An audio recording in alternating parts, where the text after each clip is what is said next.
Hello India, it's me Ramesh Prasai from Nepal. मुझे गर्व है कि मैं एक गोरखा हूं। पिछले वीडियो में जब मैंने इंग्लिश में पिछला वीडियो जारी किया था तो उसके कमेंट में कुछ हिंदुस्तानी दोस्तों ने कहा था कि रमेश जी ने हमारे देश की, इंडिया की बेइज्जती कर दी है।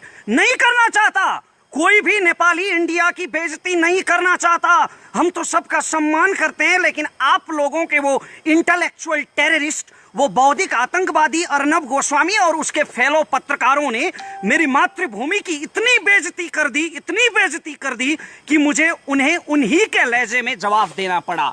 वैसे भी हम आपकी तरह गांधी के देशवासी तो है नहीं जो एक गाल पे थप्पड़ मारे तो दूसरा गाल आगे कर दे। हम तो भक्ति थापा के देशवासी हैं जी। हमारे यहाँ तो जब माँ बहन का अपमान होता है, जो कोई माँ बहन की बेइज्जती पे उतर आता है तो उसका जवाब खुकरी से दिया जाता है। तो इस मिट्टी का बेटा होने के नाते मेरा भी ये फर्ज था कि मैं अर्नब गोस्वामी जैसे बौद्धिक आतंकवादियों की उस बेइज्जती का, जो उन्होंने मेरी मातृभूमि का अपमान किया, उनका उन्हीं के लहजे में जवाब देता। आज मैं इंडो नेपाल रिलेशन सुधारने के लिए, इंडिया और नेपाल के बीच में जो पब्लिक लेवल रिलेशन है उसको सुधारने के लिए, जी न्यूज और आज तक के गद्दारों की तरह बिगाड़ने के लिए नहीं, नफरत फैलाने के लिए नहीं, Indo Nepal public level relation को सुधारने के लिए और कॉमन नेपाली लोग, नेपाल के आम लोग जो सोच रहे हैं वो इंडिया के आम लोगों तक पहुंचाने के लिए मैं आज कुछ बातें रख रहा हूं। आप लोगों से आशा करता हूं कि आप लोग इसे शेयर करेंगे और इस पे रिएक्ट करेंगे। सम्पूर्ण राष्ट्रभक्त नेपालीहरूसँग म यो आग्रह गर्न चाहन्छु कि यो भिडियोलाई राष्ट्रियताको पक्षमा सक्दो शेयर गर्नुहोला। घरिघरि हिन्दीमा यो किन बोल्छ भन्ने पनि तपाईलाई लागेको होला, तर नेपालमा धेरैलाई थाहा छ नेपालमा काग सम्मेलन गर्ने चलन छ। काग सम्मेलन गर्दाखेरि कागले राई, लिम्बू, तामाङ, नेपाली अथवा संस्कृत भाषामा बोलाउँदा बुझ्दैन, कहाँ नै गर्नुपर्छ। त्यसैले आफ्नो भाषाप्रतिको असीम प्रेमका बावजुद पनि म बाध्यताले हिन्दीमा बोल्न गइरहेको छु। आज मैं बहुत खुश हूं मैं, क्योंकि मैंने जो पिछले स्पीच में कहा था वो हमारे देश के केबल ऑपरेटरों ने किया है। मैंने कहा था कि आज तक और जी न्यूज जैसे, रिपब्लिक टीवी जैसे इंडियन मीडिया को बैंड कर देना चाहिए, और आज हमारे केबल ऑपरेटरों ने इन्हें बैंड कर दिया है। अगर मेरा बस चलता ना, मेरा बस चले तो 100 सालों के लिए बैंड कर दूं इन कमबख्तों को।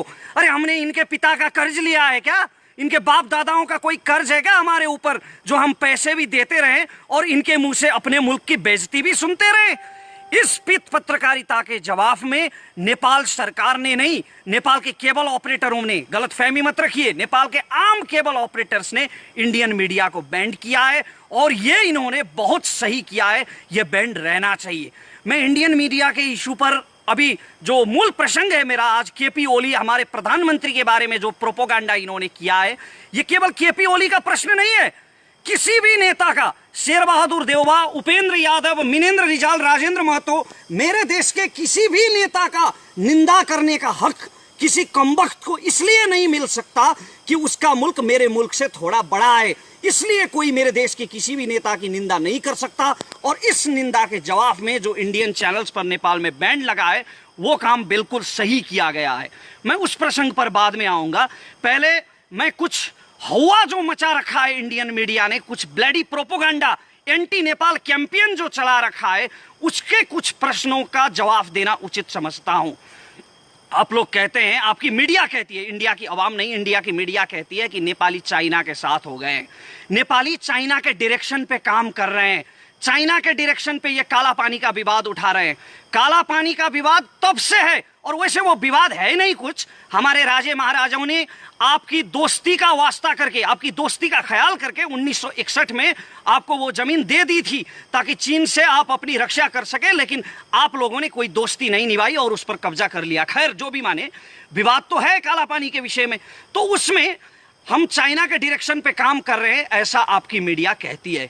अगर हम चाइना के डायरेक्शन पे काम कर रहे होते ना मित्रों, तो इतिहास का एक प्रसंग मैं आपको सुनाता हूं। जब नेपाल में मातृका प्रसाद कोइराला प्रधानमंत्री की सरकार थी, तब हमने उत्तर की हमारी जो चीन की सीमा है ना, उस चीन की सीमा में 18 जगहों पर हमने भारतीय सेना के पोस्ट रखने की इजाजत दे दी थी। आपके और हमारे सुमधुर संबंधों का ख्याल करके, दोस्ती का ख्याल करके, चीन के साथ जुड़ी हमारी सीमा में आपके 18 पोस्ट रखने की इजाजत हमारी सरकार ने दे दी थी, क्योंकि हम लोग आपके साथ थे। और अगर हम अब इस वक्त चीन के साथ होते ना, तो चीन तो आपको दबाने में लगा हुआ है, लद्दाख में दबा रहा है, सिक्किम में पिट रहा है, गलवान में आपके 20 सैनिक मार दिए चीन ने।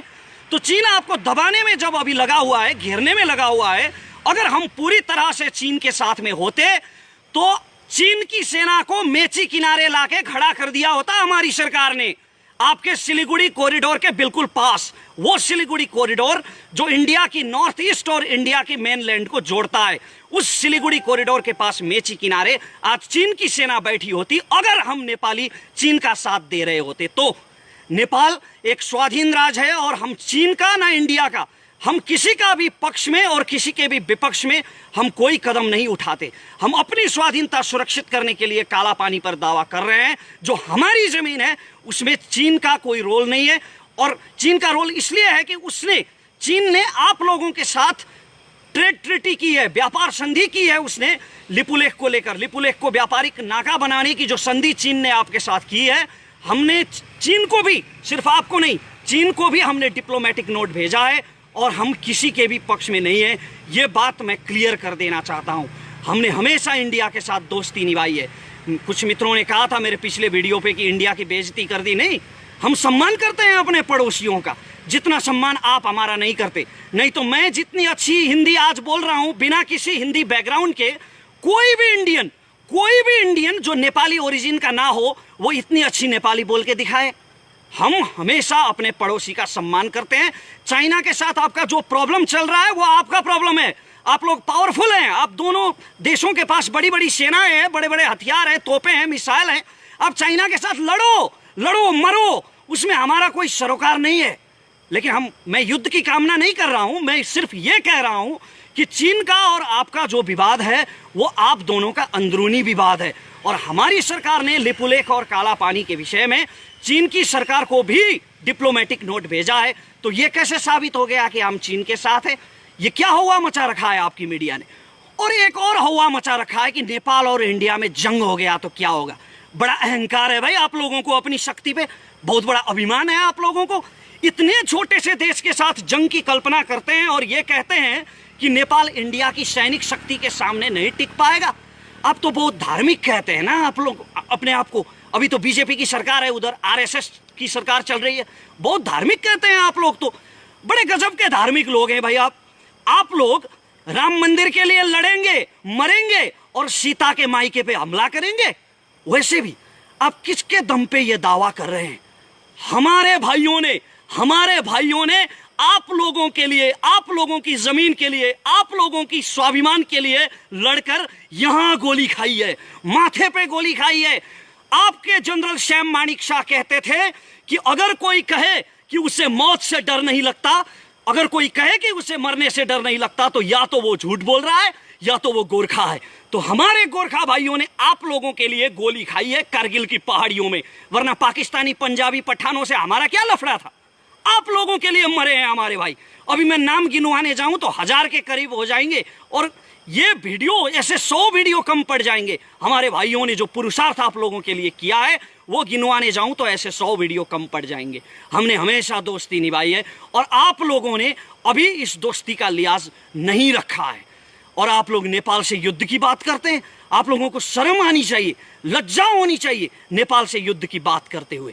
हमने हमेशा आपके साथ दोस्ती निभाई है। लश्कर ए तैयबा का टेररिस्ट हाशिम भटकल और टुंडा जो नेपाल में छुपे हुए थे, वो हमारी अथॉरिटी की मदद से इंडियन अथॉरिटी के हवाले हुए हैं। अगर हमारी अथॉरिटी नेपाल में मदद नहीं करती तो थोड़ी पकड़ के इंडिया ले जाते उनको। डॉक्टर अमित कुमार रावत, आपके किडनी माफिया का किंग, जब यहां छुपा हुआ था तो हमने उससे पकड़कर आपके हवाले किया है। तो हमने हमेशा भारत का सम्मान किया है और भारत से दोस्ती निभाई है। लेकिन ये आप लोग हैं जो इस दोस्ती के खिलाफ जा रहे हैं। और स्पेशली इंडिया की आवाम का इसमें कोई दोष नहीं है। इंडिया की आवाम, मैं समझता हूं कि हमारी ही तरह इनोसेंट है, जो आपस में समझदारी चाहती है। लेकिन आपकी मीडिया जो है, जो ये इंटेलेक्चुअल टेररिस्ट हैं, इस वक्त इंडिया को सबसे ज्यादा खतरा इन इंटेलेक्चुअल टेररिस्ट से है। ये बौद्धिक आतंकवादी जो आपस में नफरत फैला रहे हैं, अपनी बौद्धिकता का दुरुपयोग कर रहे हैं, ये लोग इंडियन अवाम को नेपाल के खिलाफ भड़का रहे हैं और नफरत पैदा कर रहे हैं। एक और बात मैं यहाँ पे बताना चाहता हूँ। आप लोगों ने बहुत ये हवा मचा रखा है। कुछ लोगों ने कहा था मेरे वीडियो के जवाब में, कुछ मित्रों ने भारत से कहा कि ये तो नेपाल ने जमीन छोड़ दी थी, कई सालों पहले काला पानी छोड़ दी थी, तो उसमें अभी काहे का विवाद? वो जमीन छोड़ दो ना, वो तो तुम लोगों ने कई साल पहले छोड़ दी थी। तो आप लोग छोड़ दो ना पाकिस्तान के कब्जे वाला कश्मीर, जो आपने 1948 में छोड़ दी थी। आपके प्रधानमंत्री नेहरू ने तो युद्ध विराम कर दी थी, सीजफायर लाइन वहां पे खींच दी थी, तो वो अभी पाकिस्तान के पास है। तो आप लोग क्यों दावा कर रहे हो उस कश्मीर पे? छोड़ दो ना। बुरा लगा ना? मेरे ये कहने से बुरा लगा ना? ऐसा ही बुरा लगता है, ऐसा ही, ठीक ऐसा ही बुरा लगता है जब कोई अपने देश की स्वाधीनता के बारे में ऐसा कहता है। जमीन 1 इंच भी क्यों ना हो, अपनी जमीन अपने को प्यारी होती है। और आप लोगों की तरफ से, भारत की तरफ से एक मीडिया पर्सन ने यह भी कहा था, मैंने एक मीडिया आर्टिकल सुना था जहां वो सज्जन ये कह रहे थे कि अभी काला पानी हमारे पास है, नेपाल के पास नहीं है। तो आपके बाप दादाओं का जहां तक राज था, आपके बाप दादाओं ने जहां तक अपनी सीमा फैलाई थी, क्या वहां तक मांगोगे आप लोग? इस हिसाब से तो नेपाल सतलज तक था पश्चिम में, और पूरब में टिस्टा तक था। हाँ, सही कहा। मांगने को तो हम वहां तक भी मांग सकते हैं, दावा हम वहां तक भी कर सकते हैं। ये मैं कोई अर्नब गोस्वामी की तरह हवा में नहीं चिल्ला रहा हूं, पागलपन के दौरे नहीं पड़ रहे हैं मुझे, हिस्टोरिकल फैक्ट की बात करता हूं। 1950 में जब नेपाल भारत मैत्री संधि हुई थी, तो उस मैत्री संधि में यह कहा गया था कि सुगौली संधि खारिज हो चुकी है और ब्रिटिश सरकार से हुई सारे समझौते खारिज हो चुके हैं। तो इस हिसाब से अगर सुगौली संधि खारिज हो गई तो टिस्टा से सतलज तक की जमीन तो हमारी हुई ना। अगर आप लोग सुगौली संधि मानते हैं तो सुगौली संधि के नक्शे में लिखा है, उसके डिस्क्रिप्शन में लिखा है कि काली नदी का ओरिजिन जो है वो लिम्पियाधुरा है। वो ब्रिटिश के नक्शों में लिखा है, कई नक्शों में लिखा है। और इतना भी दूर जाने की जरूरत नहीं है, अभी तो बीजेपी की सरकार है ना वहां। आरएसएस के कार्यकर्ता तो बस स्कंद पुराण उठा के देख लें। स्कंद पुराण के मानस खंड के 9वें, 10वें और 11वें श्लोक में महाकाली नदी का वर्णन किया गया है, और उसमें यह लिखा गया है कि लिपुलेख पर्वत से पश्चिम का भाग जो है लिम्पियाधुरा, वो काली नदी का ओरिजिन है। तो या तो आप लोग सुगौली संधि को मानेंगे और लिपुलेख, या तो आप लोग सुगौली संधि को मानेंगे और लिम्पियाधुरा काली नदी का ओरिजिन होगा, या तो आप सुगौली संधि को नहीं मानेंगे। अगर खारिज मानेंगे तो फिर टिस्टा से सतलज तक हमारा है। और अब मैं मूल प्रसंग पर आता हूं, जो हमारे प्रधानमंत्री के बारे में अभी प्रोपोगंडा चला रखा है आपकी मीडिया ने। अरे कौन कमबख्त गया भाई बालुआटार? जी न्यूज का कौन सा कमबख्त पत्रकार गया बालुआटार और उसने सुन लिया वो कन्वर्सेशन जो प्रधानमंत्री और चीन के राजदूत हो यांकी के बीच में हुआ था? किसने सुना वो कन्वर्सेशन और किसने रिकॉर्ड किया? किस बेस पर ले आए ये पीत पत्रकार ये कन्वर्सेशन? अरे बेशर्मो, कुछ तो शर्म करो। किसी देश के प्रधानमंत्री के बारे में बात कर रहे हो तुम लोग, और प्रधानमंत्री जो बुजुर्ग हैं, अभी अभी किडनी ट्रांसप्लांट हुआ है उनका, फिर भी दम उनमें इतना है कि एक छोटे से देश में बैठ के दिल्ली हिला रहे हैं। तो प्रधानमंत्री के बारे में ऐसे निराधार बात, ऐसे निराधार प्रोपोगंडा किस बेस पर फैलाए गए? किस कमबख्त ने वहां पे सुना और किसने रिकॉर्ड किया? ये कुछ नहीं, बस जी न्यूज ने कहा और हो गया। तो ऐसे जो इंडियन मीडिया ने ये प्रोपोगंडा फैला रखा है, इन्होंने जो ये फेक न्यूज फैला रखे हैं, इसमें इंडियन मीडिया का ही नहीं, इंडियन गवर्नमेंट का भी दोष है। अरे लॉ एंड ऑर्डर नाम की कोई चीज है कि नहीं आप लोगों के यहाँ? आप लोग तो बहुत बड़ी बड़ी बातें करते हैं कि भारत दुनिया का सबसे बड़ा लोकतंत्र है। तो लोकतंत्र में लीगलिटी नाम की भी कोई चीज होती है, लोकतंत्र में कानून नाम की भी कोई चीज होती है। और अगर भारत सरकार सच में नेपाल से दोस्ती बढ़ाना चाहता है, सच में नेपाल से बिगड़े हुए संबंधों को सुमधुर करना चाहता है, तो भारत सरकार को यह चाहिए कि जी न्यूज को तुरंत ब्लैकलिस्टेड करें। जी न्यूज और इससे जुड़े जितने भी मीडिया हैं, उनके ऊपर भारत सरकार को कानूनी कार्रवाई करनी चाहिए। अगर यह किया गया तो एक उदाहरण होगा, और नेपाल के लोगों के मन में जो भारत के प्रति जो अविश्वास खटक रहा है, वो अविश्वास कुछ हद तक उसका समाधान निकल पाएगा।